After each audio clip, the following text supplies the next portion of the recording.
नमस्कार, आप देख रहे हैं आपका अपना फेवरेट शो कालचक्र। मैं हूं आपके साथ पूजा राठौर शर्मा और मेरे साथ हैं प्रश्न कुंडली विशेषज्ञ पंडित सुरेश पांडे जी।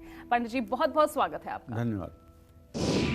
2022 का आखिरी सूर्य ग्रहण 15 दिनों तक 12 राशियों पर डालेगा बुरा असर। सूर्य ग्रहण से रहे संभल कर, देखिए कालचक्र। जी हाँ, अब से कुछ ही घंटों बाद साल का आखिरी सूर्य ग्रहण लगने जा रहा है। ये सूर्य ग्रहण आंशिक है या पूर्ण? कितने बजे से इसकी शुरुआत होगी? कब से इसका सूतक लगेगा? कब ये सूर्य ग्रहण अपने चरम पर होगा और कब इसका प्रभाव बिल्कुल खत्म हो जाएगा? ये वो सभी सवाल और या ये कहें कंफ्यूजन्स हैं जो आपके मन में होंगी और शायद मेरे भी है। तो आज शाम लगने वाले साल के इस आखिरी सूर्य ग्रहण पर हमारे देश और समाज पर कैसा असर डलेगा? किस राशि के लिए यह सूर्य ग्रहण सबसे खतरनाक साबित हो सकता है और किन राशि वालों को इस सूर्य ग्रहण से ज्यादा संभल कर रहना होगा?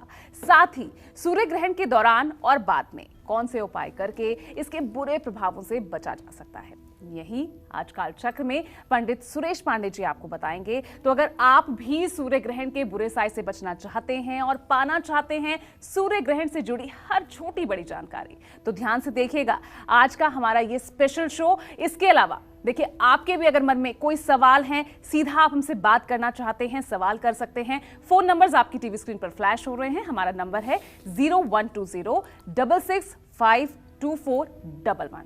तो चलिए चर्चा की अब शुरुआत करते हैं और जानेंगे तमाम पहलुओं को।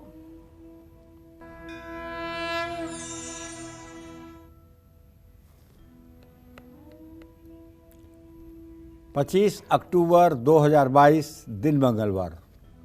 आज कार्तिक कृष्ण पक्ष की अमावस्या तिथि है, शाम 4:18 तक। इसके बाद कार्तिक शुक्ल पक्ष की प्रतिपदा तिथि शुरू हो जाएगी। चित्रा नक्षत्र रहेगा दोपहर 2:17 तक। इसके बाद स्वाति नक्षत्र शुरू होगा। विषुकुंभ योग दोपहर 12:32 तक। इसके बाद प्रीत योग शुरू होगा। आज कार्तिक अमावस्या है और आज आंशिक सूर्य ग्रहण भी लगेगा। आज के कुछ अशुभ मुहूर्त भी हैं, जैसे आज मंगलवार है तो राहु काल रहेगा दोपहर 3 बजे से शाम 4:30 बजे तक और यमगंड काल रहेगा सुबह 10:41 तक। इसी क्रम में गुलिक काल दोपहर 12:05 से दोपहर 1:30 तक रहेगा। इन अशुभ समयों में किसी शुभ कार्य का शुभारंभ ना करें। वैसे आज ग्रहण का दिन है, सूतक 12 घंटे पहले लग जाता है, जो सुबह प्रातः काल से लग चुका है। कोई शुभ कार्य आज के दिन नहीं करना चाहिए। जय मां विंध्यवासिनी। तो चलिए, आज का शुभ मुहूर्त आपने जान लिया है। अब से क्योंकि कुछ ही घंटों बाद साल का आखिरी सूर्य ग्रहण लगने वाला है और आज का हमारा जो कालचक्र का ये विशेष एपिसोड है इसी विषय पर आधारित है। तो चलिए अब जल्दी से आज की महत्वपूर्ण चर्चा की शुरुआत कर लेते हैं और सबसे पहले पंडित जी से सूर्य ग्रहण लगने का सही समय जानते हैं और साथ ही देखिए इसके सूतक काल के बारे में भी जानना होगा कि ये आंशिक है या पूर्ण, इसके बारे में भी जानकारी ले लेते हैं। तो बहुत सारे सवाल हैं पंडित जी आज के सूर्य ग्रहण को लेकर, साल का आखिरी सूर्य ग्रहण, और ऐसा पहली बार मुझे लगता है कि हमारे सामने ये पहली बार होगा जब दिवाली के अगले ही दिन गोवर्धन पूजा नहीं हो रही है, सूर्य ग्रहण लग रहा है। देखो पूजा, ऐसा है, ये एक भौगोलिक घटना है और सूर्य चंद्रमा के साथ जब राहु या केतु हो जाता है तो उस समय सूर्य ग्रहण होता है। सूर्य और चंद्रमा जब परस्पर आमने सामने हो जाते हैं और एक के साथ राहु और एक के साथ केतु हो जाता है तो उस समय चंद्र ग्रहण लगता है। चंद्र ग्रहण पूर्णिमा तिथि पर लगता है, सूर्य ग्रहण अमावस्या तिथि पर लगता है। आज साल का दूसरा आंशिक सूर्य ग्रहण है। आंशिक सूर्य ग्रहण यूरोप, उत्तरी पूर्वी अफ्रीका, पश्चिमी एशिया के कुछ हिस्सों से दिखाई देगा।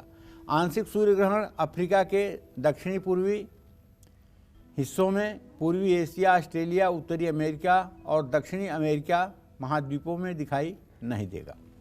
भारत में आंशिक सूर्य ग्रहण नई दिल्ली, बेंगलुरु, कोलकाता, चेन्नई, उज्जैन, वाराणसी, मथुरा में दिखाई देगा। आंशिक सूर्य ग्रहण 1 घंटे 13 मिनट का है, ध्यान दीजिएगा, 30 सेकंड भी है। आंशिक सूर्य ग्रहण का प्रारंभ काल आज शाम 4:28 पर होगा। आंशिक सूर्य ग्रहण आज शाम 5:30 पर अपने चरम पर होगा, लेकिन आंशिक सूर्य ग्रहण का समाप्ति काल 5:42 पर है। तो सूतक काल लगभग सुबह 3 बजे से ही शुरू हो जाएगा, जो आज शाम 5:42 तक रहेगा। बच्चे, वृद्ध और अस्वस्थ लोगों के लिए सूतक दोपहर 12:05 से शुरू होगा और शाम 5:42 तक रहेगा। गर्भिणी स्त्रियों को ध्यान रखना चाहिए कि ग्रहण काल में न तो शयन करें, न तो कोई चीज़ काटें, न तो कोई सिलाई करें और ना ही कोई सांसारिक कार्य करें। इस समय में सिर्फ मंत्र जप करें, और वो भी आपके लिए सबसे अच्छा मंत्र है ओम क्लीम कृष्णाय नमः। भगवान श्री कृष्ण की नन्ही मुन्नी छवि अपने हृदय में ध्यान देते हुए ओम क्लीम कृष्णाय नमः चलते फिरते उठते बैठते ओम क्लीम कृष्णाय नमः, ओम क्लीम कृष्णाय नमः, ओम क्लीम कृष्णाय नमः। अगर ये सुषुम्ना में 5 बार भी आपने कह लिया तो आपका होने वाला संतान पूरे संसार में अपना नाम रोशन करेगा, आप विश्वास करिए। जय मां विंध्यवासिनी। तो देखिए, आज का सूर्य ग्रहण बहुत ही विशेष तौर पर ये कहा जाए कि स्ट्रिक्टली अब इसके तमाम नियमों को मानने के लिए कहा जा रहा है। ऐसा है ना पंडित जी, क्योंकि हम भी देख रहे हैं, मतलब सूर्य ग्रहण हम भी देखते हैं, लेकिन इस सूर्य ग्रहण को लेकर विशेष तौर पर अगर ये कहूँ कि मम्मियों की तरफ से भी चेतावनी दी जा रही है कि भाई घर से बाहर मत निकलना, तमाम नियमों को कड़ाई से उसका पालन करना है। ऐसा क्यों है? देखो, ऐसा सिर्फ इसलिए है ना कि ग्रहण तो ग्रहण ही होता है, और ग्रहण जरूरी नहीं है पूजा की 12 राशि के हर व्यक्ति के लिए बुरा हो। 12 राशियों में कुछ राशियों के लिए बहुत बुरा होता है और कुछ राशियों के लिए अच्छा भी होता है। अब सूर्य ग्रहण के समय जो सूर्य से रश्मियाँ निकलती हैं वो आँखों के लिए बहुत हानिकारक हैं, वो हमारी स्किन के लिए बहुत हानिकारक है। इसीलिए ग्रहण को देखने और ग्रहण में निकलने से परहेज करने के लिए हमारे बड़े बुजुर्ग कहते हैं। और जो लोग ग्रहण को देखना चाहते हैं, इस भौगोलिक घटना का आनंद लेना चाहते हैं, उन्हें एक्सरे फिल्म जो होती है उस एक्सरे फिल्म से या तो धूप वाले चश्मे से ही सूर्य ग्रहण देखना चाहिए, वरना आंखों को नुकसान पहुंचने की संभावना रहती है।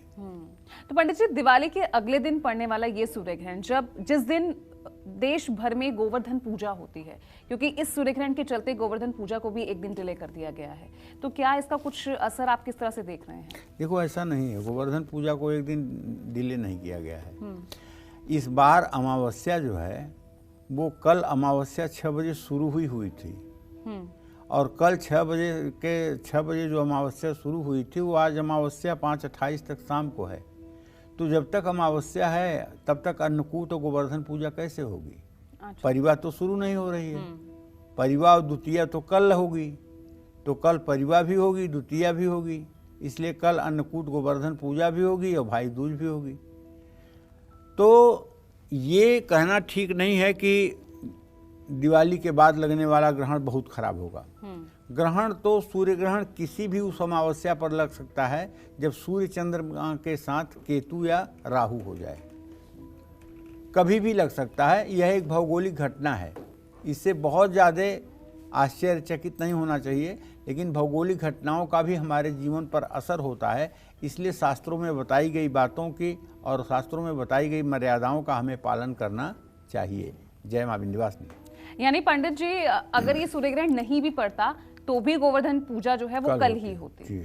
अच्छा, ऐसा कुछ नहीं है कि सूर्य ग्रहण के चलते इसे एक दिन डिले किया गया हो। अच्छा, कैसे देख रहे हैं, क्योंकि साल का ये आखिरी सूर्य ग्रहण है, इस बार इसका अगर मैं कुल मिलाकर इसका अगर मैं प्रभाव देखूं तमाम राशियों पर, तो कुल मिलाकर कैसा दिख रहा है आपको? देखिए, कुल मिलाकर के हम ये नहीं कह सकते कि सब राशियों पर कैसा है, अलग अलग राशियों पर इसके अलग अलग प्रभाव हैं। ये ग्रहण तुला राशि में स्वाति नक्षत्र पर लग रहा है, तो निश्चित रूप से तुला राशि के जातकों के लिए ज़्यादा नुकसानदायक रहेगा। ये ग्रहण मेष राशि से 7वें घर में रहेगा, मेष राशि के जातकों के दाम्पत्य जीवन में उथल पुथल लाएगा। ये ग्रहण वृषभ राशि के 6ठे भाव में है, वृषभ राशि के जातकों को शत्रु पीड़ा बढ़ाएगा। ये ग्रहण मिथुन राशि के संतान भाव में है। संतान को लेकर के चिंताएं बढ़ेंगी मिथुन राशि के जातकों की।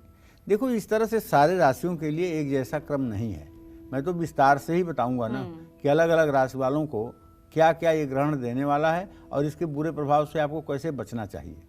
क्योंकि हमारे यहाँ एक बहुत अच्छी बात है कि हमारे यहाँ विधाता के लिखे को भी मेटने की जो है वो परंपरा है। जैसे ब्रह्मा ने लिख दिया कि मार्कंडेय ऋषि की आयु 5 साल, और मार्कंडेय ऋषि को आकर नारद ने कहा कि भैया तू महामृत्युंजय मंत्र का जप कर यहीं शिवालय में बैठ के।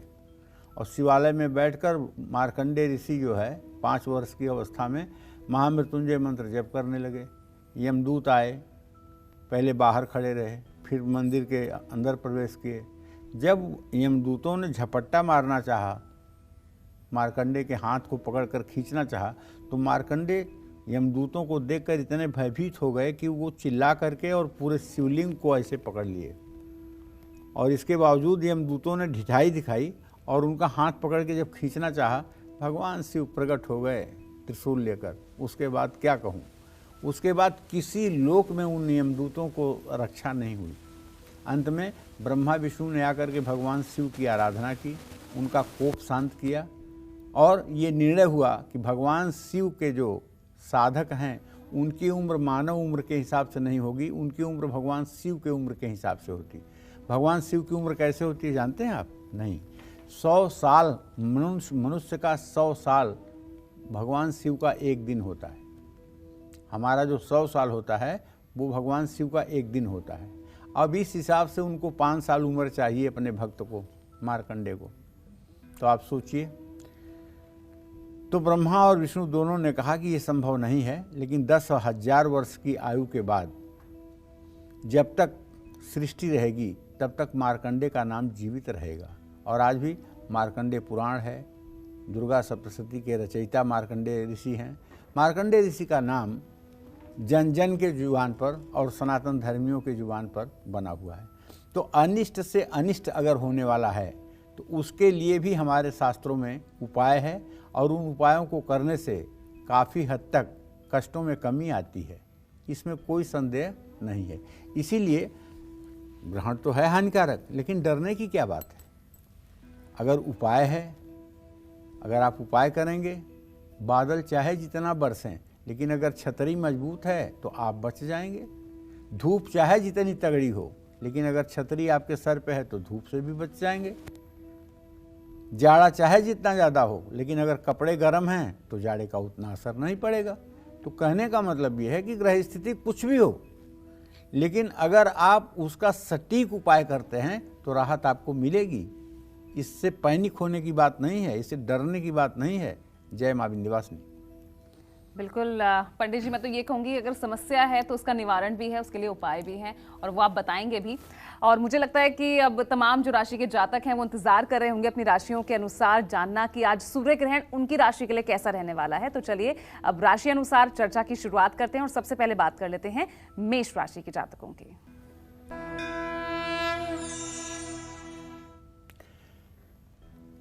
देखिए, मेष राशि के जातकों को बताना चाहूँगा कि आपके 7वें भाव में अर्थात पति पत्नी के स्थान में सूर्य ग्रहण हो रहा है।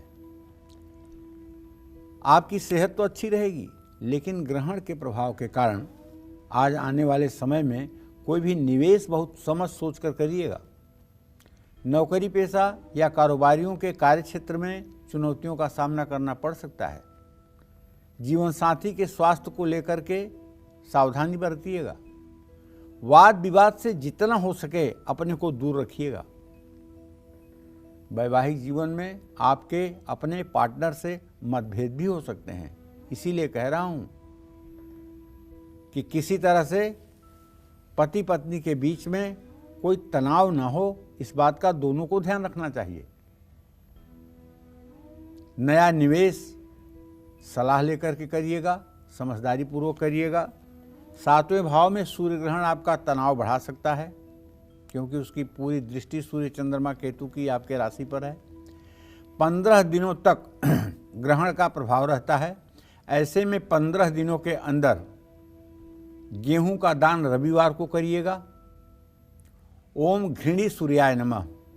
इस मंत्र का अगर 70 माला जप आज कर लीजिए तो ग्रहण 0% आपको नुकसान पहुंचाएगा, अर्थात नहीं पहुंचाएगा। 70 माला जप अगर आज कर लीजिए तो मुझसे गारंटी ताम्रपत्र पर लिखवा लीजिए कि ये सूर्य ग्रहण आपके लिए 1% भी नुकसान नहीं पहुंचा पाएगा। और किसी मंदिर में अगर साफ सफाई नहीं है तो वहाँ जा कर के आज खाली हैं श्रमदान कर दीजिए, इससे आपका शरीर स्वस्थ रहेगा। और आने वाले समय में किसी बुजुर्ग भिखारी को कंबल दान कर दीजिए। ये सब ग्रहण समाप्ति के बाद दान करिएगा, इसका आपको पुण्य प्राप्त होगा।